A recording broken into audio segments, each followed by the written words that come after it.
वडगाव येथे रुग्णालयात उपचारासाठी जात असलेल्या 30 वर्षीय परप्रांतीय युवकाचा चक्कर आल्याने रस्त्यावर पडून जागीच मृत्यू झाला।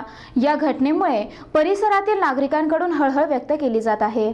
सिडको वाळूज महानगर 1 मधून वडगावमध्ये रुग्णालयात उपचारासाठी जाणाऱ्या एका 30 वर्षीय परप्रांतीय युवकाचा चक्कर येऊन रस्त्यावर पडून मृत्यू झाल्याची घटना रविवारी दुपारी घडली। या घटनेची परिसरातील नागरिकांमधून हळहळ व्यक्त केली जात आहे।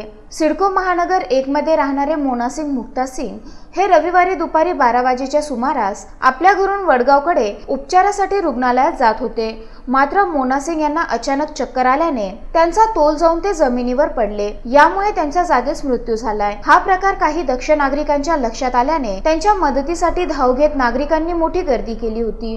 यावेळी नागरिकांनी शासकीय रुग्णवाहिका आणि MIDC पोलिसांना याबाबतची माहिती कळवली। मोनासिंग यांना उपचारासाठी दवाखान्यात दाखल केले असता डॉक्टरांनी त्यांना तपासून मयत घोषित केल्याचं येथील काही नागरिकांनी सांगितलं। मोनासिंग यांचा मृतदेह त्यांची बहीण नीलू विनय पांडे यांनी पोलीस आणि नातेवाईकांच्या मदतीने शासकीय रुग्णालयात शवविच्छेदनासाठी पाठविला असून या प्रकरणी MIDC वाळूज पोलीस ठाण्यात नोंद करण्यात आली आहे।